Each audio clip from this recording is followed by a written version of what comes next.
Ongi etorriak ikusten zuleok, Xalbat Telebistak burutzen ari diren hitzaldi hauetara. Gaurkoan adimen artifiziala eta batez ere horretaz arituko gara, eta baita ere hizkuntza, euskera. Adimen artifiziala, ChatGPT, gaur egun gero eta gehiago entzuten ari da, ja sartu zaigu barrura, baina oraindik ezer gutxi dakigu horren inguruan. Horretaz aritzeko gaur konbidatu dugu Itziar Aldabe, hemen gurekin daukagu, ongi etorria Itziar. Eskerrik asko. Bueno, zu honetan aditua zara, lanean ari zarena gainera, ikerketa lanean eta lanean. Aipatu diguzu, ezer gutxi edo deus ez dakigunei zer den adimen artifiziala eta zer den ChatGPT. Oso ondo. Bueno, eskerrik asko gonbidapenagatik eta adimen artifizialak arlo ezberdinak jorratzen baditu ere, ChatGPT-den kasuan hizkuntza teknologietaz ari gara. Bai, nik hitz zentrotik nator eta hitz zentroa da hizkuntza teknologiako euskal zentroa. Bai, pixka bat testu inguruan jartzeko. Bertan ikerketa, formakuntza eta transferentzia teknologikoa egiten dugu, hizkuntza teknologien inguruan, eta bi taldek osatzen dugu zentroa. Ixa taldea, testuarekin lan egiten dugula nagusiki, euskararako, baina baita beste hizkuntza batzuetarako ere bai, eta aulap taldea. Bertan, ahotsarekin egiten dute lan, da ikertzen dute horren inguruan. Eta, adimen artifizialean eman daien paradigma aldaketa honen barruan, gure zentroan ere bai, paradigma aldaketa horren berri izan dugu, eta gainera, gurean eragin bat izan du. Hizkuntza teknologien kasuan, paradigma aldaketa honi esker, orain dela urte batzuk egin ezin zitezkeen zenbait ataza burutzeko gai gehalako. Bai, ChatGPT aipatu duzu, baina beste asko ere dagoeneko produktu batzuk geroz eta ezagunagoak badira, eta agian izenak ezagutzen dituzu Bing, edo Copilot Microsoftena, edo Bard Googleena. Ikuste zuen bezala, enpresa ezberdinak, produktu ezberdinak, baina helburu antzekoekin sortzen nahi dien produktu ezberdinak plazaratzen ari dira. Bai, dokumentu berriak sortzeko, mezu elektronikoak idazten laguntzeko, aurkezpenak egokitzeko, mila erabilera ezberdin daude, eta hori guztia zergatik dan posible pixka bat azaltzeko, gustatuko litzaidake azaltzea zer dagoen horren azpian.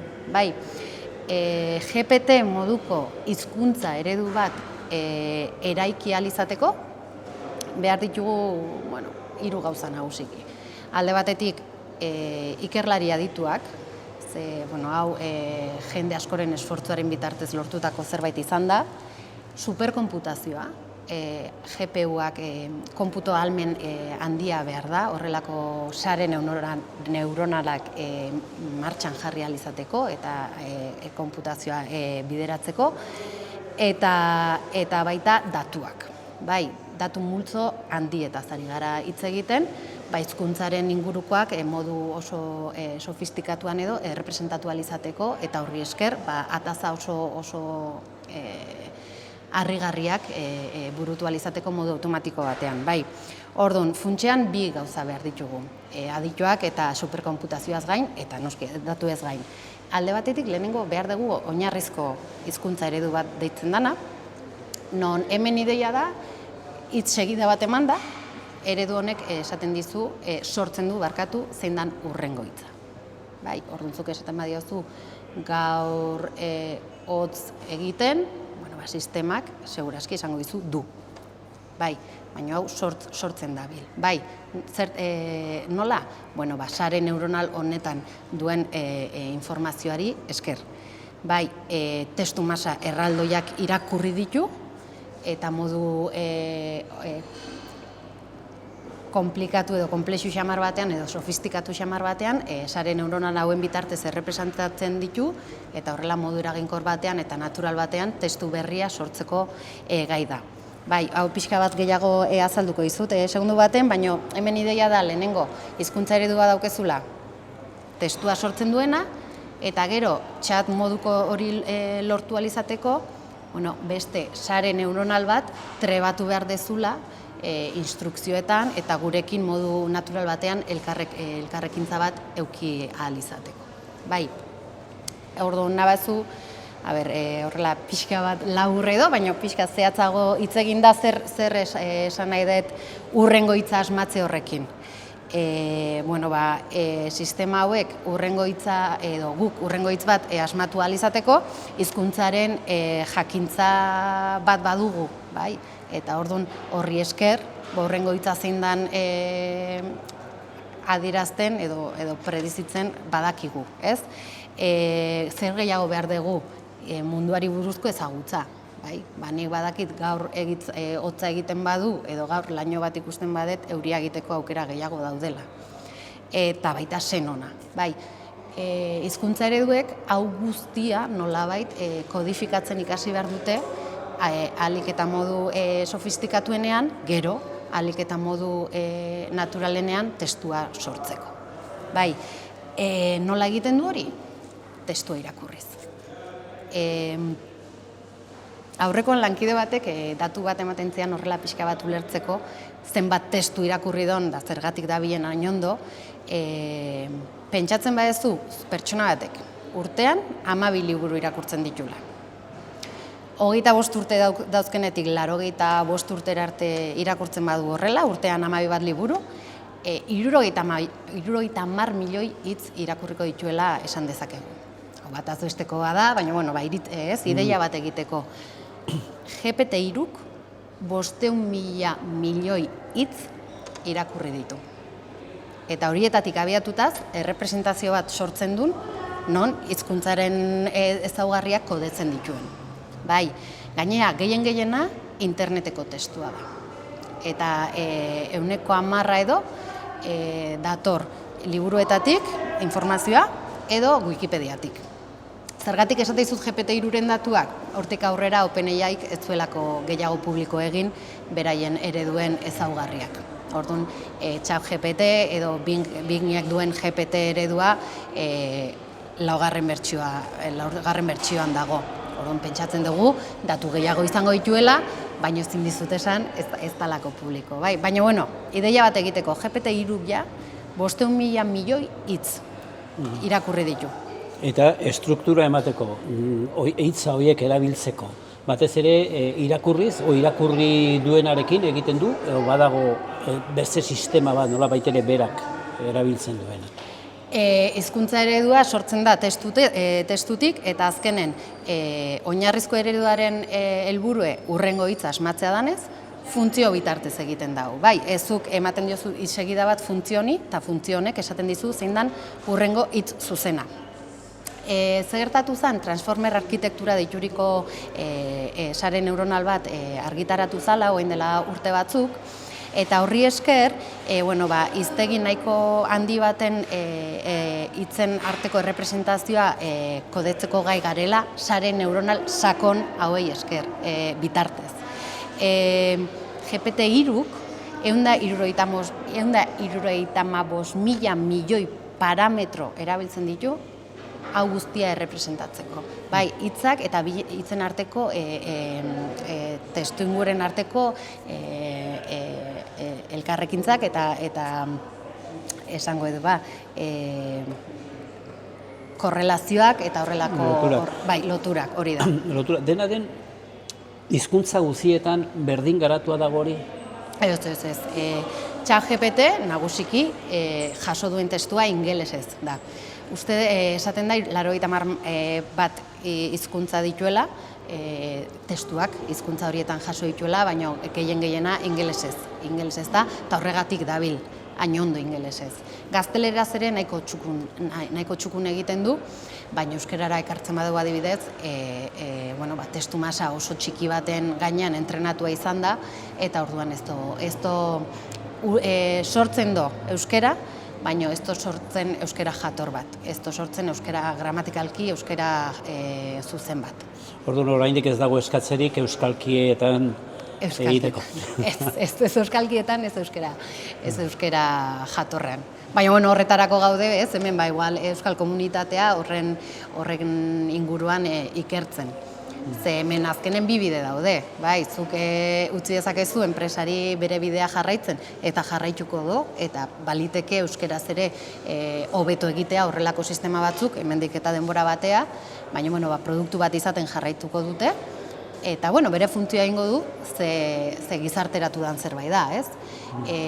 Baina ikerketa zentrau moduan ere guk badugu gure erronka eta guk badugu gure nahia non egiten dan hori publiko egin nahi dugun, eta ez bakarriko hori, baizik eta euskal kulturaren errepresentazio bat duen, euskara gramatikalki jatorra eta zuzena eta naturala sortzen duen bat eskaintzeko moduan egongo garen, ez? Ezakite, pixko bat azpiegitura nola den azaldu diguzun, eta gero sartzen gara euskararen kontuarekin, edo oraindik baduzu zerbait gehiago azaldu nahiko zenuken? Igual da garrantzitsu ulertzea, hau dela oinarrizko eredua, non ez ahaztu azkenean bere eginkizun bakarra dan, bakarrak kotxen artean, urrengo hitza sortzea, baina ChatGPT gurekin elkarrekintza bat dauke. Eta hori bigarren pausu batean egin zen. Eta bigarren pausu hau burutzeko egintzana izan zen, edo instrukzioetan trebatu sistema, baina horretarako pertsonak egon ziran datuak sortzen eskuz. Hau oso garestie da, baina egia esan oso efektiboa izan zen. Orduan azkenean hemen ideia da zuk pertsona bezala ataza bat definitzen duzu, eta gainea gero beste pertsona bateko pertsona berdinak horren soluzioa ere idazten du. Eta datu multzoa lortzean, hori beste sare neurona bati ematen diozu, eta instrukzioetan trebatzen duzu sistema. Oso hizkuntza batean edo hizkuntza errepresentatzen oso ona dan zerbait, gainera trebatzen duzu orain zurekin modu naturalean eta elkarrekintza oso atseginean egoteko lanean.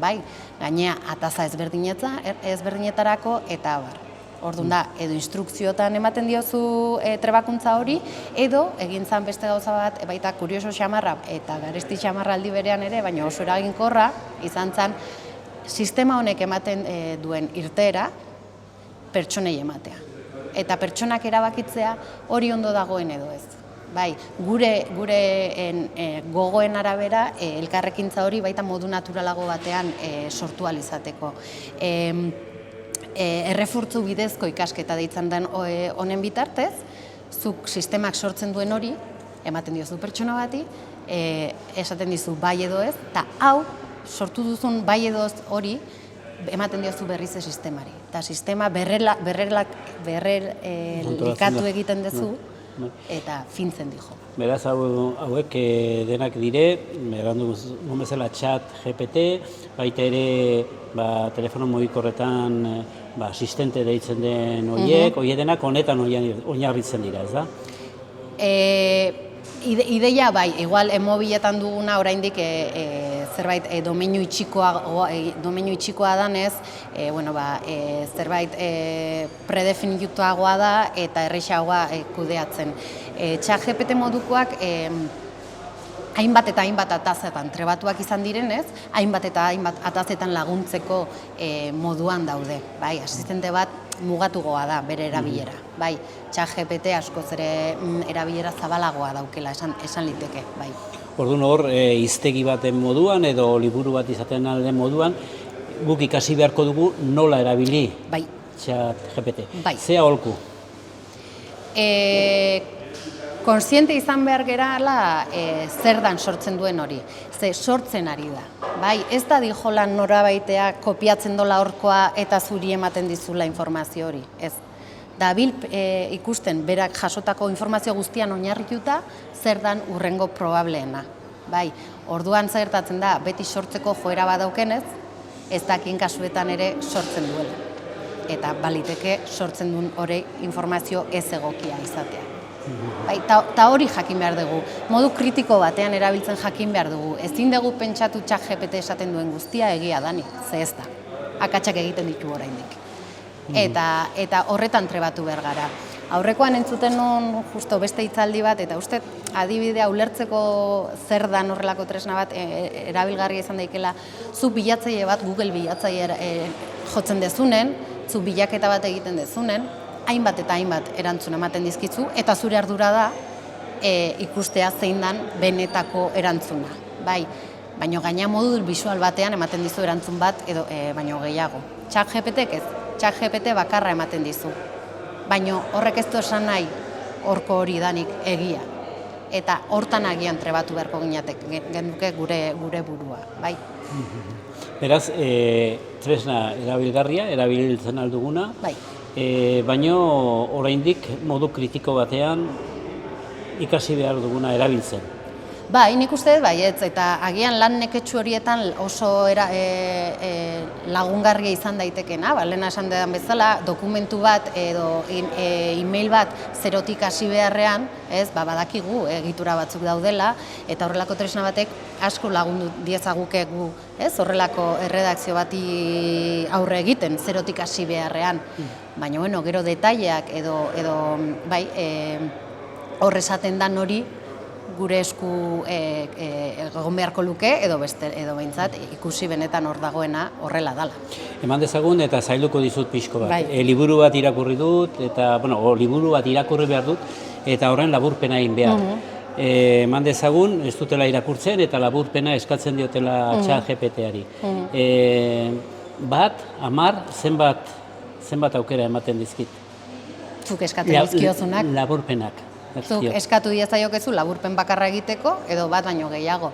Baino testuaren laburpena egiteko zuk sistemari dokumentu osoa eman behar diozu. Liburu osoa ez dut uste sartu halko diozunik momentuan ChatGPT-ri, sarrerak luzera muga bat badu. Baina dokumentu luze xamar baten laburpena eskatzen badiozu, egingo dizu. Gertatzen dena da, sortzailea danez, eskaera bakoitzean sortzen duen hori ezberdina izango dela. Eta berriz ere, abiapuntu on bat izan liteke. Baina zure ardura da berriz ere, pixka bat ikustea hor esaten dana, benetan laburpen on batek izan behar dituen, horiek guztiak dituen edo ez. Nabardurak eskatzen aldizkiozu? Itzulpena egiterako, laburpena egiterakoan, nabarmendu nahi duzu? Bai, zuk horrelako sistema bati eskau diezaioak ez lehenengo pausu batean laburtzeko zerbait, eta hurrengo pausuan, azken elkarrekintza bat dagoen ez zurekin, erabiltzailearekin esan nahi dut, esan diezaiok ez du. Orain laburpen horri gehitu jozu, hau, edo kendu jozu, hau. Bai, hori posible da.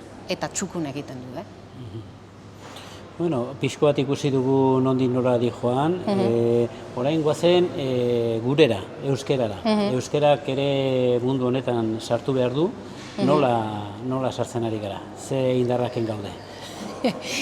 Aldeun eta onduen egiten, nire iritziz, badagolako nahi bat, berriz diot, euskal komunitatean, hemen ere lan bat egiteko. Azkenean, hizkuntza bat egon behar badu, mundu digitalean ere egon behar duela sinisten dugu, bai, hortara goaz. Esan dudan bezala, bi bide daude. Multinazionalak egiten duten hori egiten uzten jarraitu, eta hori bide bada. Teknologia aldetik garatuena dutena beraiek dira, eta hori horrela da. Baina gu ikerketa zentro bezala eta gaina euskararako lan egiten dugun heinean, gure bide propioare egiten gaude. Eta hemen badago adibide garbi bat agian itzultzailearena, non hor arrakasta kasu bat daukagun argi eta garbia. Googleek bere itzultzaile neuronala, ChatGPT-ren aurretik, neurona sareak bazabiltzen produktuetan, eta adibide garbi bat itzultzaile neuronalarena da, Googleek bere itzultzaile atera zuen, euskararako testuak itzultzen zituen eta ditu, nahiko modu txukunean, baina hemen apustu bat egin zen, hemengo teknologia bat ere garatzeko, eta euskararako hemen ere zerbait egiteko, eta gizarteratu da. Gizarteratu da, Eluiarrek edo Eusko Jaurlaritzak edo Tabikontekek garatutako teknologiak, eta guk ere ikerketa moduan ere garatutako hori, eta produktu dira eta jendeak erabiltzen du. eta bide horretatik jarraitzen ari gara testu inguru honetan, bai. Bueno, ikusten ari gara euskararako zer teknologia garatu behar dugun, ze teknika aplikatu behar ditugun, horrelako sistema bat izan ahal izateko.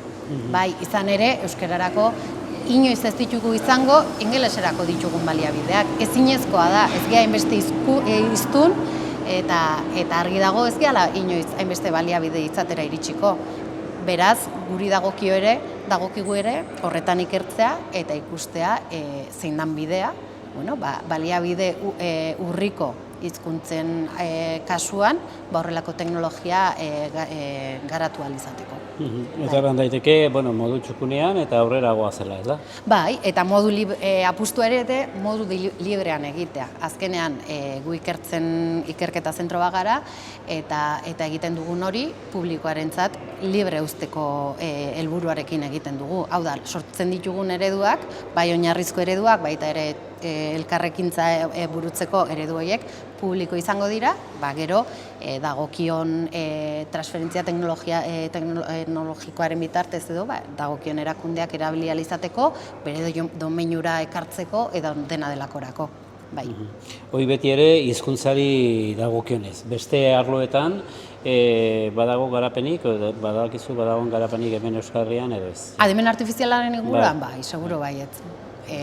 Enaiz ausartzen esatera, baina ez zaizkit etortzen adibideak, baina bai, adimen artifiziala pudri-purian dago, hori superkonputazioari esker, sare neuronak eta abar, eta gure arloa ez da bakarra.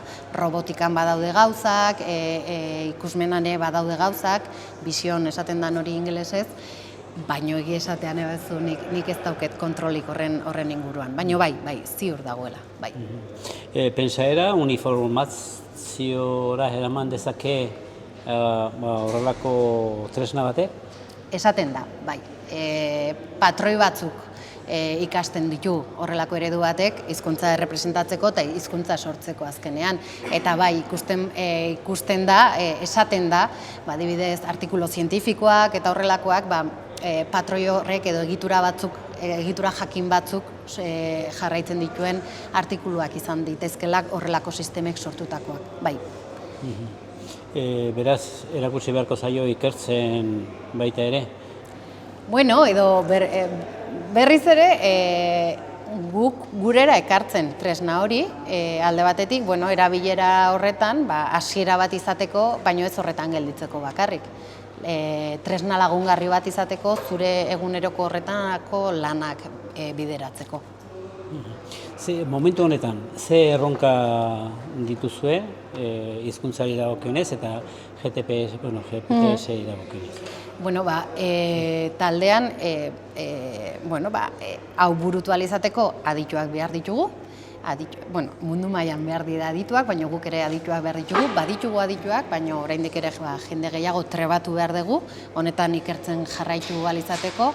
Konputazio ahalmena zerbait badugu, baina berriz ere gehiago behar dugu, esperimentuak eta gehiago ahal izateko, baina nagusiki esango nuke behar duguna datuak direla.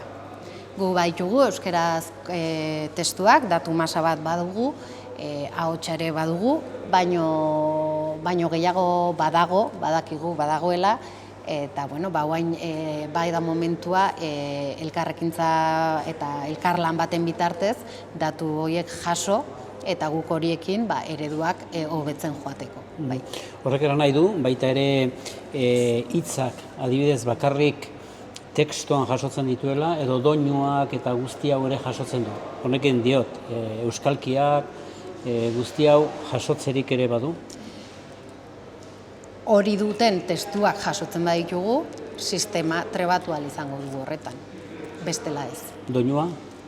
Doinua diozunean, ahotsa sartzen balin bada, hori ja beste zerbait da, ez da testuetan oinarritutako hizkuntza ereduak, baina badaude ahotserako ereduak ere bai, eta haula ikerketa taldea horretan dabil.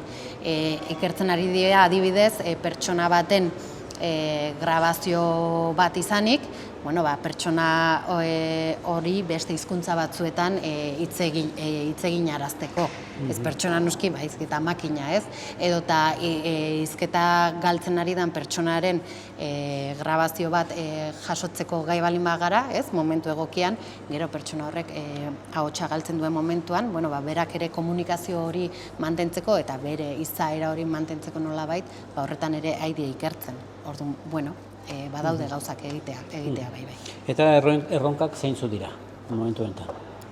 Nik esango nuke berriz ere datuak eta ikustea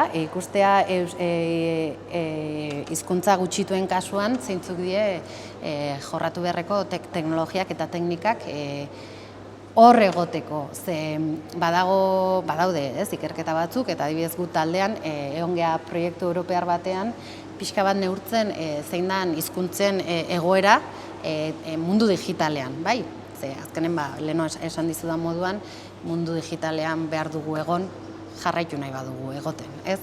Eta argita garbi ikusin da hizkuntza teknologien tresnak eta baliabideak ingelesarako ez bada, Europa mailan alemana, frantsesa eta gaztelera kenduta, beste Europako hizkuntza guztietan egoera latza dela. Ez daudela nahikoa baliabide hizkuntza teknologien munduan aurrera jarraitzeko. Orduan horri nola aurre egin ikusi behar dugu, eta ez da bakarrik ikerketa zentro bezala. Herrialde bezala ere bai, gobernuak, Europak, ez bakarrik hemengo gobernuak, Europa mailan ere bai, erabaki batzuk hartu beharko dira, gauza batzuk bultzatu beharko dira, bakoitzak bere ama hizkuntzan bizi ahal izateko mundu digital honetan. Eta hortarako inbertsioa beharko da, apustu batzuk egin beharko die, datuetan, baina baita konputagailuetan eta adituetan formakuntzare bai oso garrantzitsua delako. Pentsatzen dut, hau batez ere izango dela, ChatGPT-a beren arteko harremana sortzen dutelaik. Diot, itzulpenak egiten ari direlaik ingeleratik euskerara, frantsesera edo eslovakiara, diot, ez? Horretaz batez ere, ez? Itzultzaileak beraien horretan errealitate bat badie eta horiek ez die erronkatzat jo behar. Gehiago dira beste ataza horietan aurrera jarraitu ahal izateko, ez? Eta makinarekin ingelesez komunikatu beharrean zure hizkuntzan komunikatu ahal izateko. Zuek momentu honetan nola komunikatzen zarete? Makinarekin, ni teklatu bidez euskeraz. Eta gero programazio lenguaiaz. Hori ere bai egiten duela ChatGPT. ChatGPT ez du bakarrik ulertzen hizkuntza euskera, gaztelera edo frantsesa, zuk eskatu diezaiokezu programazio lenguai batean programa bat idazteko, eta modu oso txukunean sortzen dizkizu programak. Izan ere, interneten hainbeste kode dago hortik zehar, hori ere xurgatu du eta hori ere sortzeko badagai. Hor, xinaurri lana, beraz hori da, ez? Ikustea zuk eskatzen diozun hori txukun egiten duen eta oker edo gaizki egiten duena hori zuzendu. Hori ere lan bat izaten da, modu hortan egiten da. Zuk sistema hori eskatu diezaiokezu gaizki idatzitako zerbait zuzentzea. Gaizki idatzitako testuak ere ikusi ditu. Ikusi ditu eta gaina badaki nola ataza, zuzentzeko ataza nola dan. Gehiago da, agian gaizki hori zer dan, ez? Edukia dan edo gramatikalki gaizki idatzitako zerbait dan. Edukia agian kritikogoa da eta horre erronka bat badago, ez? Nola ziurtatu sortzen ari dan hori benetan eduki egokia da. Hori da. Eta horrela sartuko gea, ez? Zerdan egia eta zerrez, ez? Horrian nire naiz sartzen. Baina suposatzen da, momentu honetan hor dena sartua dagoela, hitzari dagokionez. Ahalik eta hiztegi handiena. Ez di hiztegiak, dira testuak. Testuak. Da, pentsatu internet guztia. Baina internet guztia ez da mundu guztiare, ez? Azkenean interneten idazten duenak eta idazten duen moduan. Eta sistemak ikasi do hor adierazita dagoena. Orduan, erizaina neska izateko idatzitako hortan, joera hori balin bada, segurazki sistemak joera hori ere izango du. Alborapenak izateko joera argi badaukie, generoarena, arrazarena, eta abar. Orduan, ez du guztia dauke, ikusi duen guztia, eta hori guztia ez da.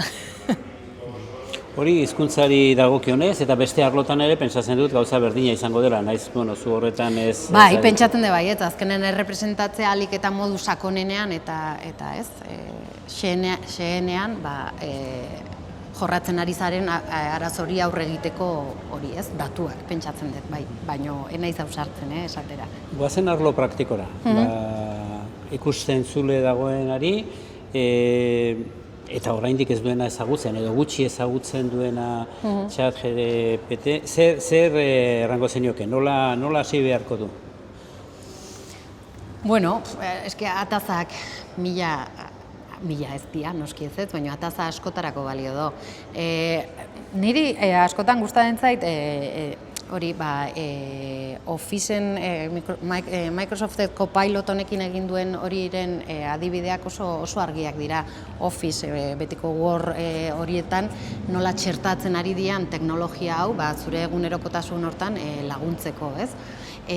Lehen esan dut, hori, zu dokumentu bat zerotik hasi beharrean, lan egin behar dezulako, memoria bat garatu behar dezu, proiektu batena, esan diezaiokezu, sisteman dudan dokumentu honetatik eta honetatik abiatuta mesedez sortu jazu dokumentu bat, bai? Eta lan neketxu hortan laguntzen dizu, edo eta mezuak idazten, edo eta atzo bilera bat izan genuen, dena dauket jasota, gaina modu kolaboratiboan gaude notak hartzen, bai, bukatzen da egunat, hurrengo egunen hasi behar naiz lanean, nik joan behar izan dut 10 minutu lehenago bileratik, eta esaten diot, mesedez, egiazu atzokoaren laburpen bat, bai?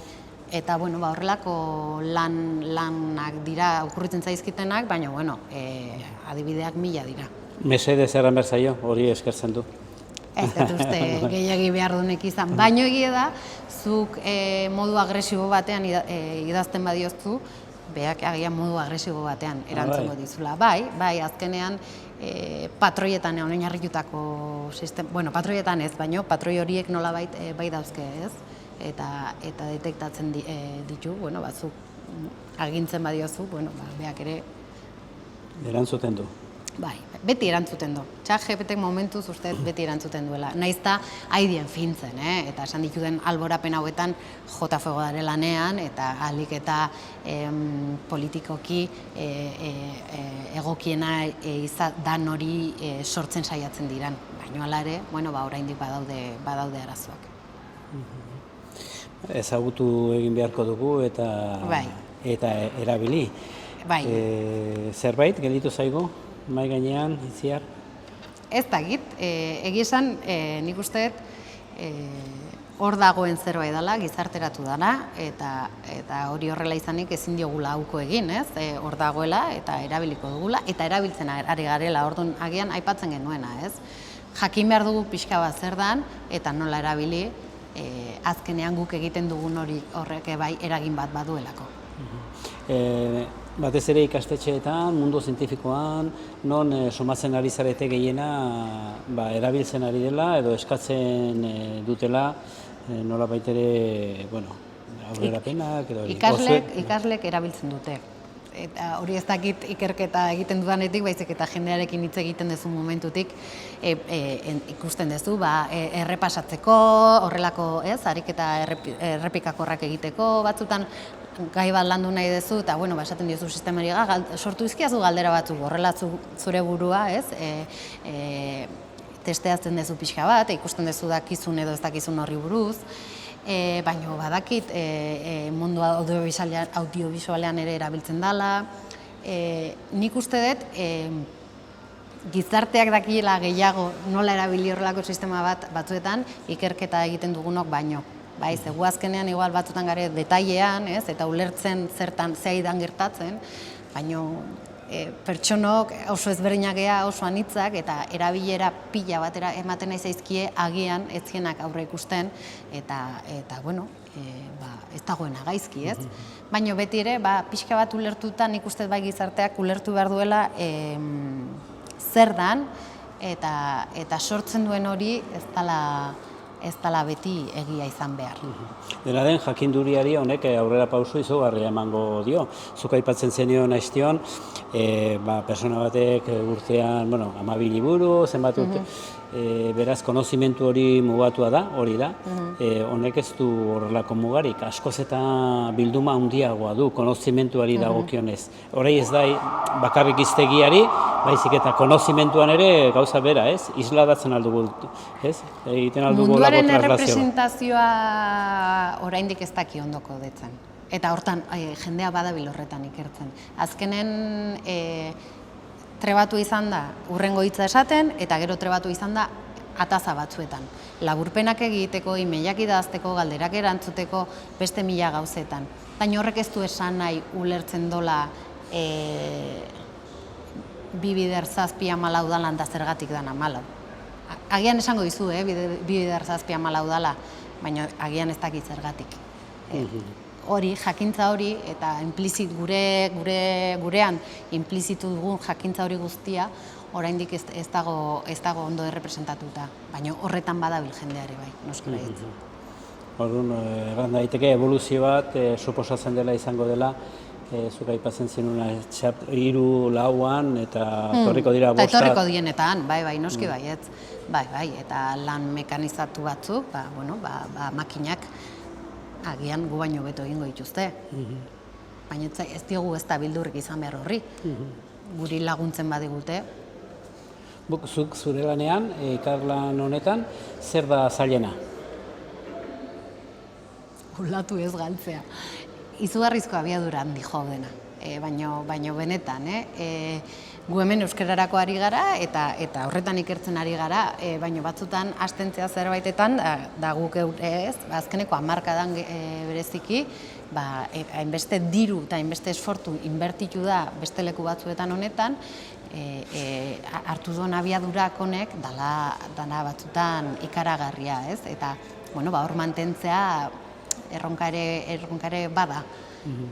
Baina, hortakore bagea komunitate bat, ez? Alde batetik, hor daude enpresak, beraien produktuak garatzen eta oso erabilgarriak direnak, baina, badago beste masa kritiko nahiko handi bat, non modelo irekien aldeari dan egiten lan, eta ingelesa ez dan beste hizkuntza batzuetarako ere bai ari dana lanean, ez? Orduan, elkarlan honekin eta azkenean ikerketan, zuk zerbait egin badezu, publikatzen balin badezu, besteek ikusten dute zer egin dezun nola eta zer ez dezun egin zergatik, eta horri esker bagoaz, ez?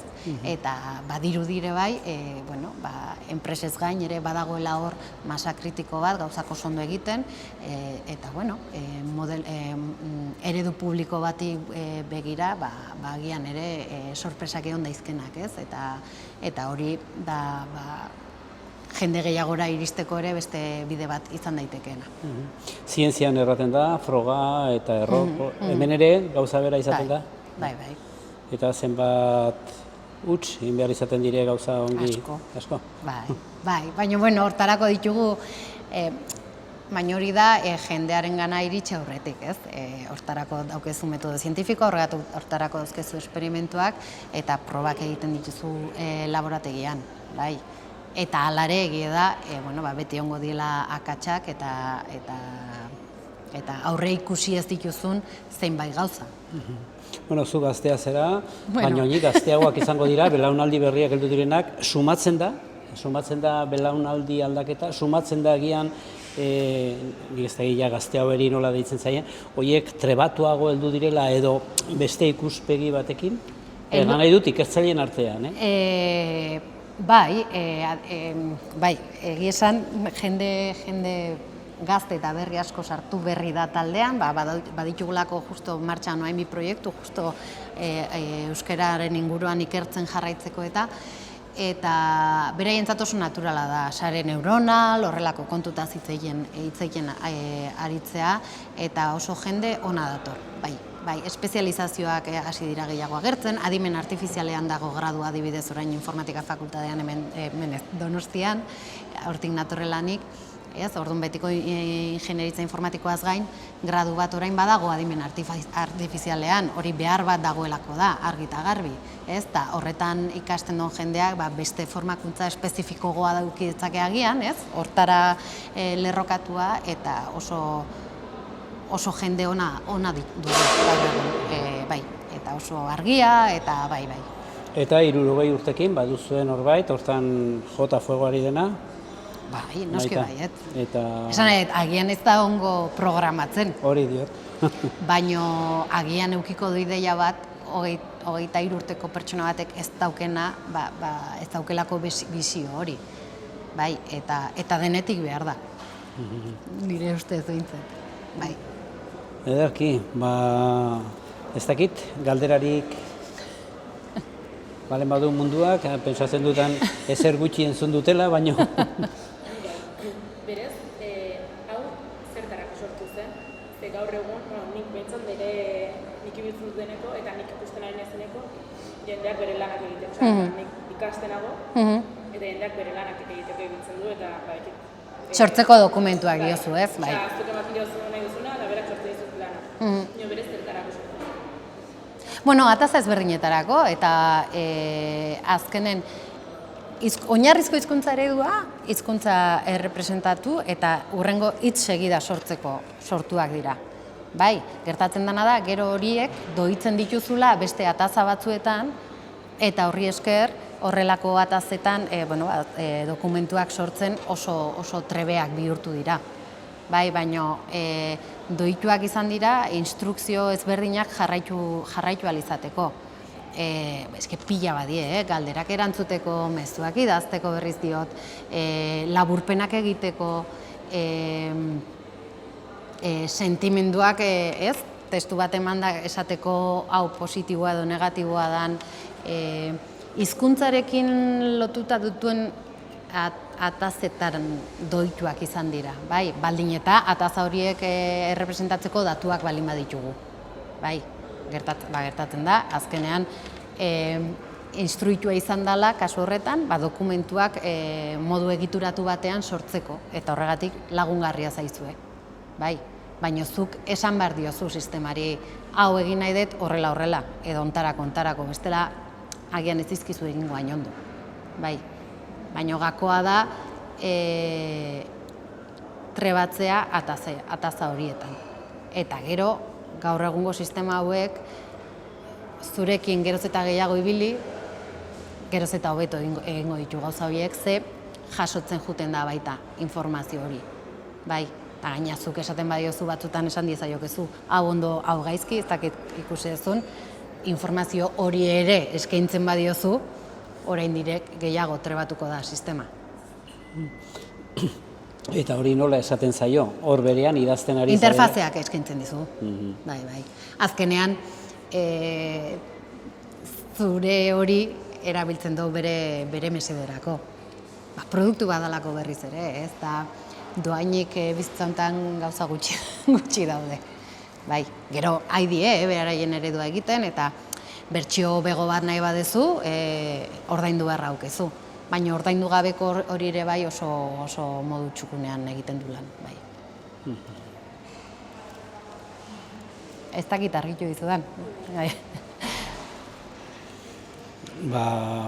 Besterik ez baren bada, eskerrak itziar hemen egoteagatik, azaltzeagatik pixko bat ongi zer den txat delako hau, eta baite adimen artifizialian sartua dagoena, eta batez ere hizkuntzari dagokionez eta euskerari dagokionez.